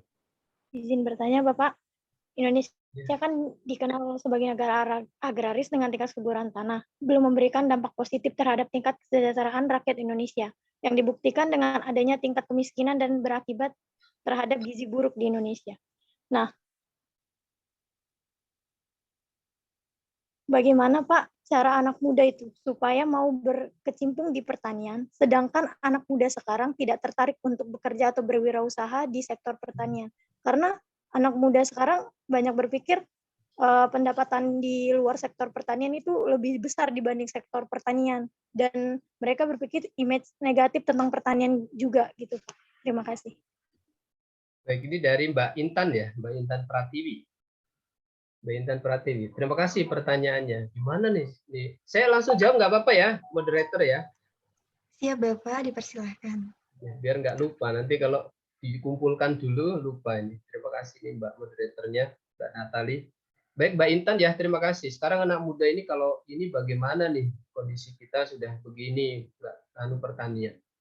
Saya terus terang masih optimis. Saya masih optimis. Sekarang itu banyak industri juga, saya lihat di Panah Merah atau SBC Indonesia juga menggalakkan dia petani muda Panah Merah misalnya. Tadi juga Kementerian juga ada program petani muda andalan, petani muda milenial dan sebagainya, meskipun jumlahnya masih sedikit ya. Nah, itu silahkan diterus. Nah, sekarang posisi kita sekarang. Kalau kita ngomong pertanian Indonesia itu kurang diminati. Nah, kita sendiri minat nggak? Yang kita yang sekarang belajar pertanian minat nggak? Kalau sekarang kita minat ya, kita bantu sebarkan itu biar orang lain ikut minat. Makanya saya kemarin waktu pulang kuliah itu mahasiswa saya, kenapa kalian nggak semangat belajar? Lah Pak, belajar pertanian cuma gitu-gitu doang Pak, diajarin nyangkul, diajarin nanem, diajarin ini. Berarti ada yang salah dalam cara mendidik kami. Akhirnya saya coba kembangkan kerjasama dengan beberapa startup, bantu saya datangkan mereka untuk ngajar di kampus, silahkan bantu ngajar untuk bidang ini, bidang itu, sesuai dengan bidang praktisi itu. Akhirnya ternyata mulai tertarik. Setelah setahun ikut saya, kemudian kalian harus ikut lomba, baik itu tingkat nasional maupun internasional, ikut PKM, program kreativitas mahasiswa, ikut kompetitif nasional, ikut kompetisi internasional. Mereka saya kirim, kita latih, dan alhamdulillah menang. Kemudian internasional juga, ada mahasiswa kita yang kita kirim sampai ke Johor, Malaysia, ke Kuala Lumpur. Sama, hanya untuk mengukur apakah dosennya ngajar itu ilmunya sudah diterima mahasiswa dengan baik, apakah kompetensi mahasiswanya meningkat. Saya selalu begitu kalau saya sendiri. Saya ukur. Nah, ketika kita bicara kalau anak pertanian 1, 2 ini kita apa ya namanya? Kita munculkan, kemudian kita coba ini kan misalnya saya minta BEM tolong dong bikin webinar. Ini pematerinya ini mahasiswa temanmu sendiri, berbagi ilmu pengalaman dia. Ada mahasiswa sudah magang ngajar di mana? Ini datengin biar mereka ikut berbagi. Dari situ ternyata berpengaruh terhadap teman-teman. Kemudian kemarin yang tahun ini saya coba BEM, ini juga kebetulan saya juga pembina BEM di Politeknik di Lampung ya. Kemudian BEM saya tantang. Kalian coba buat program, ajukan proposalnya ke kementerian, yaitu program pemberdayaan masyarakat desa. Saya tidak tahu apakah PEPI juga ada program di sana di Kementan ya. Kalau di Kemendikbudristek ada program pemberdayaan masyarakat desa. Kemudian BEM saya bimbing, kemudian kita ngajukan program pemberdayaan masyarakat desa di Lampung, yaitu dengan konsep sama tadi, memanfaatkan lahan marginal pertanian berbasis IT. Jadi kita tambah sentuhan IT, kita masukkan dari startup yang tadi saya sampaikan, kolaborasi, dan ternyata didanai sampai 29 juta. Jadi BEM-nya kaya sekarang ya, punya dapat dana. Itu juga dididik dulu, diajarin dulu, baru dikompetisikan. Karena itu salah satu measurement kita dalam mendidik. Nah, bagaimana kalau saya berangkat dari itu yang saya lakukan ya, dari hal kecil-kecil saja dulu. Kalau orang sudah senang, pertanian senang dengan ini, saya kira nanti dia akan dengan sendirinya tergerak, dan ternyata itu benar. Sekarang anak-anaknya belajar sendiri, balik ke kampung sudah berani ngajarin orang tuanya. Misalnya begini, saya kemarin ada perusahaan datang ke saya begini, Pak Anung, bagaimana ya kami kolaborasi biar bisa produk kami ini dikenal oleh masyarakat. Produk-produk benih atau produk-produk perusahaan itu bisa langsung diterima masyarakat. Saya bilang, ngapain Bapak Ibu langsung ke masyarakat? Ya, resikonya besar, apalagi di era pandemik ini. Perusahaan datanglah ke kami di kampus, ajarin mahasiswa kami, biarlah mahasiswa kami yang mentransfer semua informasi itu ke masyarakat. Mahasiswa kami itu dari seluruh pelosok Lampung ada. Bapak Ibu nggak perlu datang langsung ke Lampung. Dan ternyata itu kata-kata saya itu ditangkap oleh perusahaan. Sekarang mereka berebut untuk kerjasama MOU dengan kami. Hanya begitu ternyata ya, meyakinkan mereka. Karena kalau mereka langsung ke masyarakat, itu jelas beresiko. Maka didiklah mahasiswa, didiklah anak-anak muda ini, biar mereka mentransformasikan ke masyarakat. Begitu ya Mbak Intan ya. Mbak Intan sekarang, Mbak Intan pertanian nggak belajarnya? Siap, izin Bapak. Saya juga mahasiswa PEPI, Pak. Nah, pertanian kan berarti harus tunjukkan ya. Hal kecil saja dulu. Saya nggak mau bicara secara teknis pakai bahasa motivator. Lakukan ini. Start dari begini nggak usah. Dari hal yang kecil aja. Mbak Intan bisa lakukan apa? Kembangkan itu. Cari mentor. Cari mentor dosen yang kreatif atau Bapak Ibu siapa. Kemudian kolaborasi. Karena ilmu itu nggak bisa sukses sendiri. Saya bidang bioteknologi molekuler. Saya bekerja sama dengan IT, saya bekerja sama dengan pemuliaan, saya bekerja sama dengan IPB, saya bekerja sama dengan Jepang, saya bekerja sama dengan UGM. Karena kalau nggak begitu, keilmuan kita hanya kecil. Saya kira itu ya Mbak Intan ya, semangat terus, kontribusikan karyamu, ya ukur diri dengan kompetisi. Silakan. Ya Bapak, terima kasih Bapak. Ya, sama-sama. Baik, terima kasih Bapak Anung dan Intan Agus Pratiwi atas pertanyaannya. Lalu dilanjutkan kepada Bapak Andi Saryoko, dipersilahkan.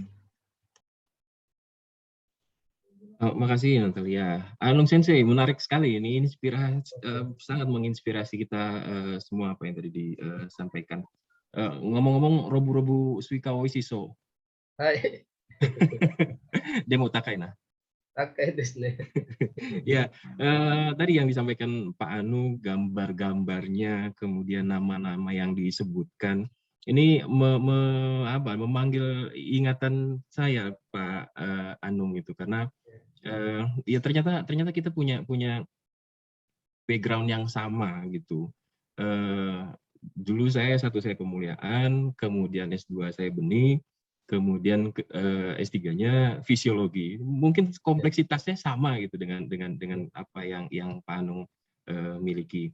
Jadi kita satu guru satu ilmu dengan Pak Samsud Sajat, Bu Satria Ilyas, Pak Profesor Saubir, Profesor almarhum Bu Sriani, karena saya juga kebetulan berkesempatan untuk pada S1 dulu ikut penelitian beliau tentang IPB 1. Yang IPB 1, IPB 2, IPB 4 yang sekarang jadi Kalina itu. Gitu. Nah, kemudian sebagai informasi tambahan bahwasanya dalam waktu dekat ini kita merencanakan di tanggal 6 Agustus nanti akan ada pengukuhan DPM DPA sejumlah 2.000, Pak. Oh, alhamdulillah. Gitu. Mudah-mudahan ini bisa dikukuhkan langsung oleh Bapak Presiden dan Bapak Menteri Pertanian bekerja sama dengan sekaligus juga pembukaan untuk pelatihan 1,5 juta petani dan penyuluh. Ya, mudah-mudahan ini adalah titik kebangkitan pemuda untuk bergerak di bidang pertanian, dan mahasiswa-mahasiswi PEPI ini adalah penerusnya. Jadi dalam waktu dekat, dalam beberapa tahun ke depan setelah mereka lulus kemudian kembali ke daerahnya masing-masing, mereka adalah motor penggerak pembangunan pertanian di daerah melalui keilmuan yang dimiliki. Dan apa yang tadi disampaikan ini benar-benar sangat menginspirasi. Kemudian ada dua hal yang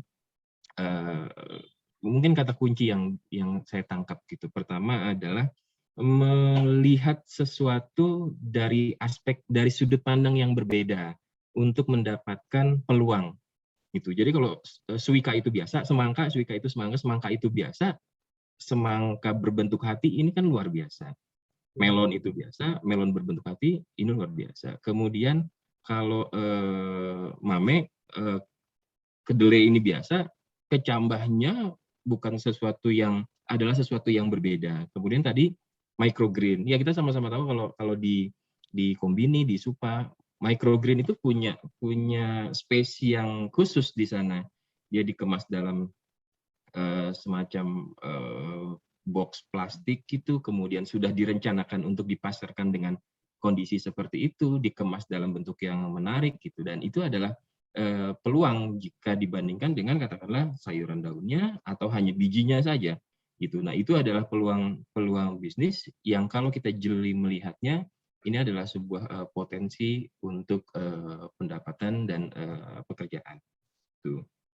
Kemudian saat ini di Kementerian Pertanian melalui Badan SDM dan Pusat Pendidikan Pertanian juga ada sebuah program Youth Entrepreneurship and Employment Support Services program, Pak. Yes program. Nah, ini dilaksanakan di 4 provinsi di 15 kabupaten, Jawa Barat, Jawa Timur, kemudian Sumatera Selatan dan Kalimantan Selatan. Nah, melalui program ini kita berencana untuk menyentuh 320.000 pemuda-pemudi yang kita targetkan untuk bertransformasi ke dunia pertanian, berbisnis di dunia pertanian menjadi entrepreneurship melalui serangkaian pelatihan, kemudian literasi keuangan, bimbingan untuk menulis proposal yang bankable, sehingga mereka bisa mengakses permodalan dari perbankan. Dan mudah-mudahan proyek ini bisa berjalan dengan baik sehingga target-target tersebut bisa terlaksana. Kemudian yang kedua tadi Pak, kata kunci kedua adalah kolaboratif. Jadi harus kita akui bahwasannya keilmuan yang kita miliki ini memang sangat-sangat sempit gitu. Fisiologi tanaman kah, agronomi kah, seed science kah, breeding kah, itu memang sangat sempit. Kita nggak mungkin bisa berdiri sendiri dan pinter sendiri gitu, nggak mungkin. Dalam dunia yang sekarang ini kolaborasi adalah satu kata kunci yang harus kita lakukan dengan marketing, dengan teman-teman di IT, teman-teman di sosial ekonomi, ini harus bisa berkolaborasi sehingga segala sesuatunya bisa lebih komprehensif dipikirkan. Nah, dari kesempatan ini saya pribadi dan mungkin mewakili PEPI berharap kita bisa kerjasama ke depan, Anung Sensei, karena banyak hal yang bisa kita kolaborasikan, baik dalam hal aspek kemahasiswaannya, kemudian keteknikan pertanian, dan lain sebagainya. Sehingga kami sangat membuka diri dan berharap kita bisa berkolaborasi ke depan. Arigato, Anung Sensei. Doitaimaste. Wah, ini luar biasa nih. Pak Andi di Jepangnya di kampus mana, Pak Andi? Kyoto University, Pak, 2014-2018. Sayang kita nggak bisa ketemu di sana, mudah-mudahan kapan-kapan kita bisa ketemu langsung, Pak. Oh iya, 2018 di Kyoto 2018 ya? 2018 selesai. Ya. Saya udah berkunjung ke Kyoto. Siap. Ya, di Kyoto luar biasa ini Bapak Ibu serta mahasiswa. Di Kyoto ini menjadi sentra kampus. Kalau di tengah itu ada Tokyo. Ya, Kyoto ini menjadi kampus sentral dari Gifu ke sana itu mana ya? Kyoto terus sampai ujung ya. Itu luar biasa nih kampusnya, culture-nya bagus banget. Saya ada bambu-bambu, saya foto di sana ya. Arashiyama. Arashiyama, betul. Ini luar biasa ini Andi Sensei pagi ini. Terima kasih atas ininya ya, respon sekaligus tadi berkenan untuk menyampaikan informasi penting yang menurut saya penting banget ini, karena pertama tadi ada ternyata DPM-nya sudah mau dinikan sampai 2.000 dan sampai 1,5 juta. Harapannya anak muda nanti juga ke pertanian, kemudian ada YS program ya, itu juga luar biasa. Untuk kolaboratif, we welcome juga. Sensei ya. Jadi kita selalu open untuk collaboration ya. Karena memang menurut saya itu tadi kita tidak bisa berdiri sendiri sih. Saya sendiri sering merasakan ketika berdiri di tengah sawah itu, saya berdiri sendiri itu apalah artinya diri saya gitu. Kadang saya mau makna itu.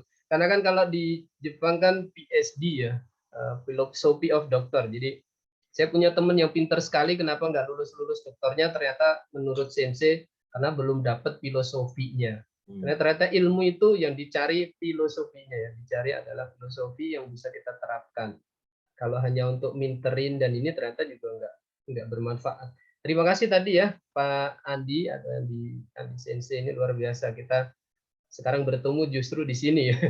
Di sini di ruang Zoom. Terima kasih Andi Sensei. Saya kira tidak ada pertanyaan tadi. Semua statement yang bagus dan insya Allah welcome Andi Sensei. Monggo. Kalau tidak salah ada beberapa dosen yang pernah berkunjung di kami, di dosen dari PEPI ya. Saya masih ada. Saya lupa nama-namanya. Itu kunjungan dari BPSDM juga, Bu Fitri. Bu Fitri BPSDM ya, saya nggak tahu. Itu berkunjung ke kami beberapa minggu yang lalu untuk visit teaching factory kami ya, yaitu si teaching farm tadi untuk kita diskusi. Itu juga dari BPSDM. Ada beberapa Polbangtan juga, dari Polbangtan Yuma, ada Polbangtan dari PEPI juga ada Polbangtan Medan, Sorong dari Irian di Papua, kemudian Polbangtan yang Magelang itu, Jogja Magelang itu Yuma ya Pak ya? Yuma ya, gitu. PEPI juga ada. We welcome. Malah kami juga moga-moga ada kesempatan juga kalau kondisi memungkinkan juga ingin silaturahim ke PEPI ya, ke Politeknik Engineering. Ini saya kira ingin belajar juga dengan Andi Sensei ini. Ya, siap, betul Andi Sensei. Sensei. Betul. Terima kasih. Terus tadi juga menyinggung tentang pepaya itu juga sama. Saya dulu masih ingat Prof. Sriani menyampaikan saya, jadi saya juga ngasih stand beberapa ini beliau sampaikan kalau pepaya dari Kalina itu juga bisa dikembangkan dan sekarang bisa sampai bermanfaat sampai sekarang. Kemudian saya terinspirasi dan kemarin ngobrol dengan Prof. Syukur, Prof. saya mau rakit nih, yang semangka yang Kalina. Demi mengenang beliau itu Prof. Sriani. Yaitu tadi saya rakit ada 5 atau 4 semangka yang mirip sekali bentuknya dengan Kalina ya. Begitu Pak Andi ya. Soalnya saya petani nih sebenarnya. Waktu IPB Pak. Betul. Terima kasih, sukses selalu Pak Andi. Terima kasih Pak Anu, sama-sama. Baik, terima kasih Bapak Andi Saryoko atas informasinya dan Bapak Anung. Lalu dilanjutkan ke penanya berikutnya, yaitu ada Bang Rido. Kepada Bang Rido dipersilahkan. Baik, terima kasih MC. Mohon maaf sebelumnya Pak, mematikan kamera. Perkenalkan, nama saya Rido dari Politeknik Engineering Pertanian Indonesia tingkat 2 program studi Tata Air Pertanian. Mungkin saya punya beberapa pertanyaan mungkin Pak terkait apa yang disampaikan dan kondisi sekarang seperti itu Pak. Yeah.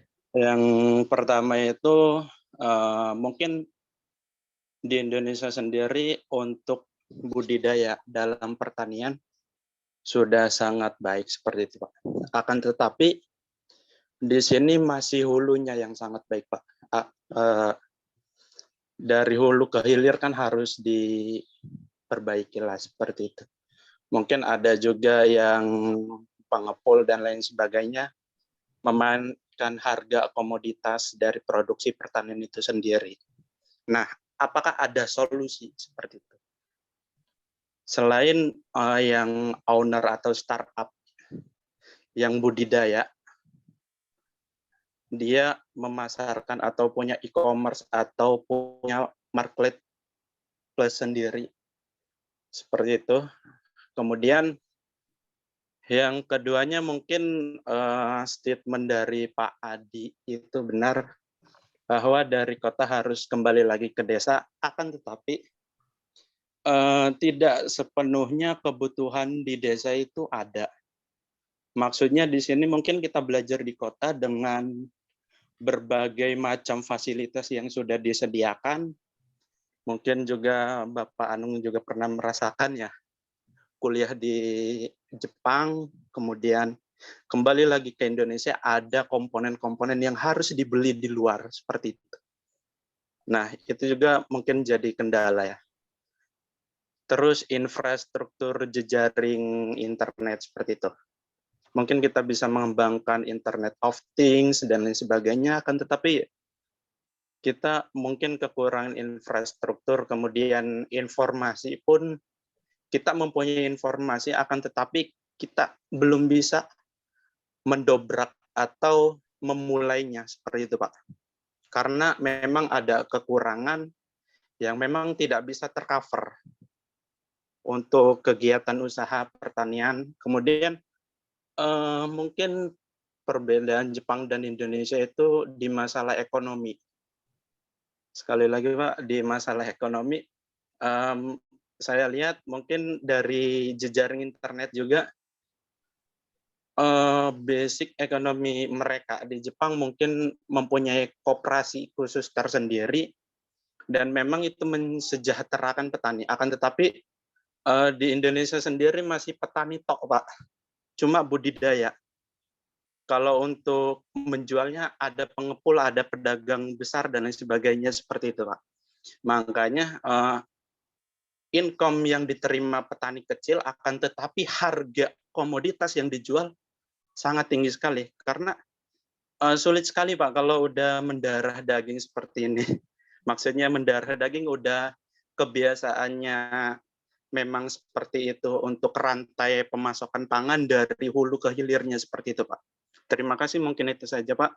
Mohon maaf sebelumnya. Wabillahi taufiq wal hidayah. Wassalamualaikum warahmatullahi wabarakatuh.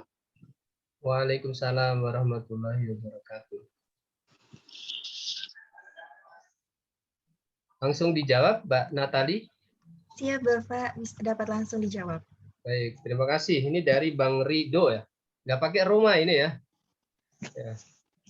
Nanti kalau barangkali milenial ada Rido Roma, ini saya kayaknya seneng dangdut ini ya. Bang Rido ini dari mana? Aslinya dari mana? Siap, dari Serang, Pak. Dari Serang, Banten berarti ya? Ya, masih tetangga, Pak. Masih tetangga provinsi. Provinsi nanti.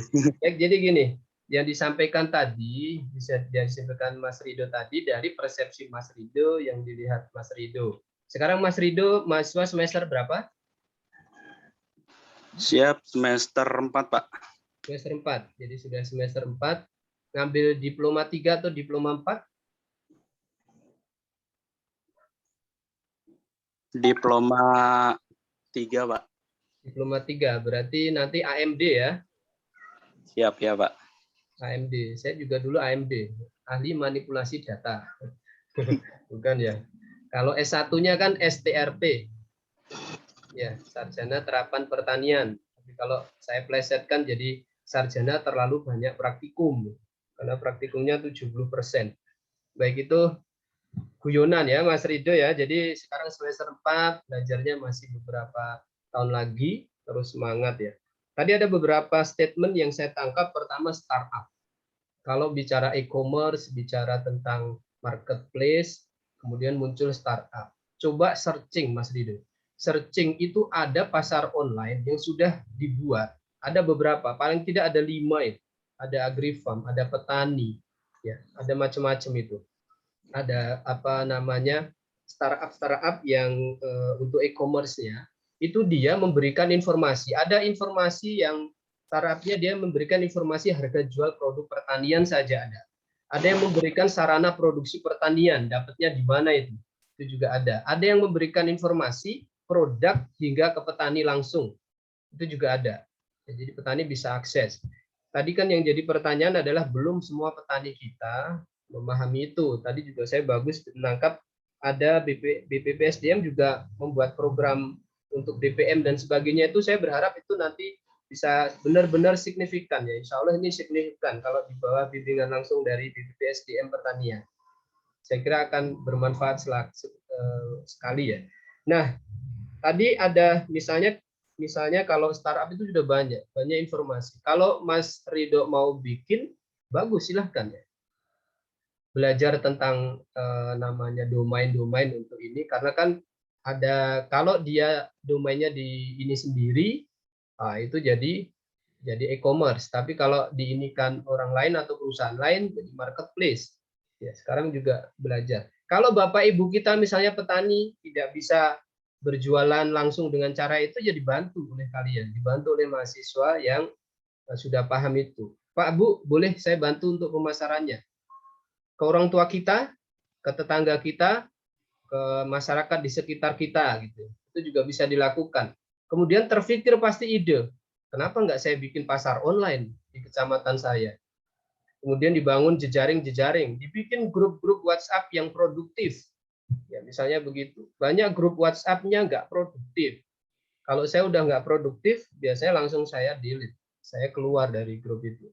Karena kalau nggak produktif, itu seringkali dapat notifikasi yang mengganggu konsentrasi kita. Maka seringkali bikin itu ya. Kadang kan sekarang kan petani juga sudah ngerti WhatsApp dan sebagainya, dibantu oleh kita yang muda. Nah, bisa seperti itu. Jadi kalau kembali ke desa, Pak, nggak ada internet, nggak ada segala macam. Saya kemarin pengabdian masyarakat dengan mahasiswa, itu tempatnya nggak punya internet, tapi kita kembangkan. Bagaimana caranya? Internet itu ada 500 atau setengah kilo dari kampungnya, tapi masyarakatnya punya semangat untuk maju.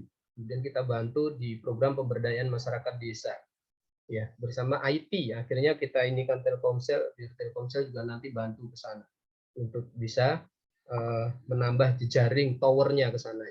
Misal seperti itu. Jadi harus benar-benar kolaborasi sana sini untuk bisa kita mewujudkan sesuatu. Kalau belajar hulu dan hilirnya gimana, Pak? Kita ini kayak sudah membudaya katanya tadi, sudah turun temurun. Ya. Nah, kalau sudah tahu begitu, kalau saya gini aja, saya bisa apa? Sekarang saya lakukan hal kecil yang bisa saya lakukan, kemudian berdampak apa? Kalau kita bicara Indonesia nggak bisa, ya bicara provinsi. Bicara provinsi terlalu ketinggian, bicara ranah kecamatan kita. Kecamatan kita berlebihan, bicara ranah ke kampung kita. Kampung kita nggak bisa, bicara ranah ke keluarga kita. Kontribusi apa yang bisa kita berikan? Saya pengen belajar bikin e-commerce, saya pengen belajar bikin marketplace-nya gimana ininya dan sebagainya. Belajar cari mentor, cari ini. Saya kira sudah banyak ikut pelatihan-pelatihan. Gunakan dana yang kita miliki untuk belajar ilmu itu. Ya, investasikan untuk itu. Saya kira coba Mas Ridho, ya, coba dalam sehari baca berapa buku, Mas Ridho? Ada pernah buku yang diselesaikan, satu buku diselesaikan dalam seminggu? Kalau untuk baca itu sendiri, mungkin Pak, sebagai anak muda ya mungkin e-book mungkin Pak.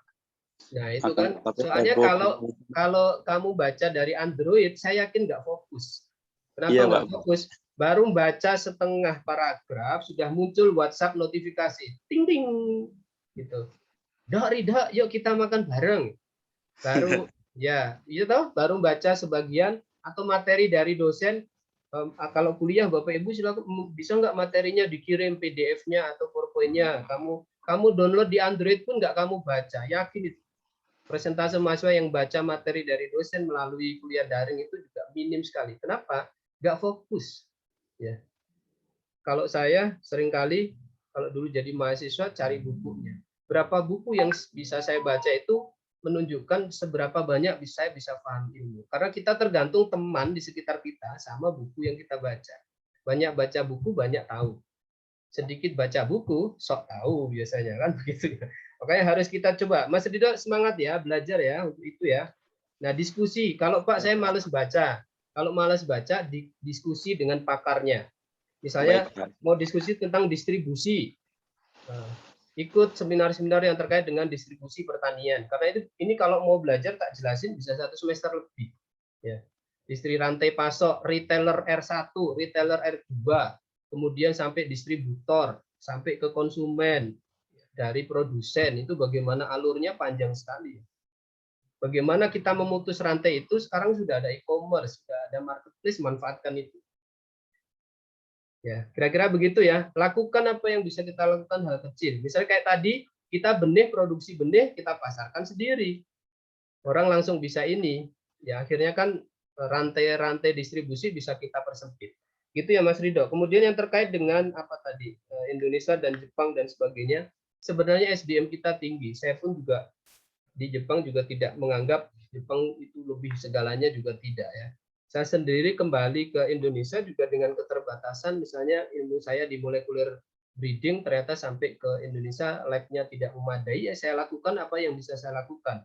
Karena misalnya dulu saya pernah bekerja di industri selama 6 tahun menjadi peneliti, itu dulu yang saya lakukan. Jadi sekarang ilmu-ilmu molekulernya saya simpan dulu. Nah, kemarin akhirnya berpikir keras tahun ini ngajukan proposal untuk program pengembangan sarjana terapan berbasis industri. Maka program studi, karena saya kaprodi, maka kemarin saya ngajukan ke kementerian, kita dapat 1 miliar. Pengembangan lab bioteknologi dan pengembangan lab analisis benih. Itu kita dapat 700 juta plus pelatihan. Itu juga sama, itu dapat di tahun 2020, padahal saya selesai kuliah 2018. Jadi merintisnya dari 2018, goal proposalnya di 2020 karena merintis dulu. Sama ilmu bioteknologinya juga belum bisa saya terapin. Nggak boleh mengeluh. Jadi Mas Rido ya kuncinya ya. Ya, jadi apapun kondisinya ini adalah Indonesia, tanah air kita. Saya sering nangis kalau lagu Tanah Air itu diputar di luar negeri ya. Misalnya saya sering itu kalau acara-acara di Jepang itu juga Tanah Air. Tidak kulupakan, itu saya sering nangis ya. Karena sering mungkin Andi Sensei juga mengalami itu. Jadi aduh ya Allah pengen pulang gitu. Karena LDR itu kan nggak enak toh, Mas Dida toh. Long distance relationship itu nggak enak ya. Makanya lebih baik kita dekat dengan tanah air. Maka saya kembali. Gitu ya, semangat terus, kembangkan apa yang bisa potensi yang kamu lakukan, mentor ya, cari mentor, investasikan dana untuk pelatihan mencari ilmu yang sedang kamu geluti. Saya lagi pengen ini Pak, pengen belajar e-commerce ya, belajar itu. Karena kalau kamu tak jelaskan di sini bisa 1 semester. Gitu ya Mas Rida ya, terima kasih pertanyaannya ya. Baik Pak, terima kasih banyak Pak. Ya, sama-sama. Baik, terima kasih kepada Bang Rido atas pertanyaannya dan Bapak Anung atas jawabannya. Luar biasa sekali sesi tanya jawab pada webinar kali ini. Banyak sekali partisipan yang antusias dalam acara webinar hari ini. Tapi sangat disayangkan kita terbatas oleh waktu. Mohon maaf kepada penanya yang belum dapat terjawab pertanyaannya. Semoga di lain waktu kami dapat berjumpa kembali. Hadirin sekalian, demikianlah acara webinar kali ini yang mengusung tema membangun potensi dan kreativitas pemuda dengan teknologi pertanian. Sebelum sesi ini kita akhiri, saya akan mencoba menyimpulkan hasil webinar kali ini, yaitu Indonesia merupakan negara yang memiliki peluang sebagai produsen di bidang pertanian. Dengan kedudukan negara terbesar ketiga di dunia, yang memiliki keanekaragaman hayati, di mana pemberdayaan potensi tinggi pada lahan dan pekarangan harus dikembangkan dengan inovasi teknologi. Oleh karena itu, kita sebagai mahasiswa dan pemuda harus dapat meningkatkan kreativitas untuk menghasilkan ide-ide baru dan berinovasi untuk mewujudkan hasil dari kreativitas dengan mengupdate ide baru untuk menghasilkan produk yang baru, khususnya di bidang pertanian. Dengan adanya kreativitas dan inovasi, yang dimanfaatkan dengan maksimal mampu meningkatkan soft skill yang dapat menghasilkan kreator, inovator dalam bidang pertanian, khususnya di bidang teknologi pertanian. Kita sebagai pemuda haruslah optimis dengan melakukan hal yang kecil terlebih dahulu, dengan mengembangkannya lalu dikolaborasikan dengan orang yang berpengalaman di dunia pertanian. Dengan begitu, kita dapat menyebarkan minat dan kreativitas dari pemuda yang ikut dalam kegiatan pertanian.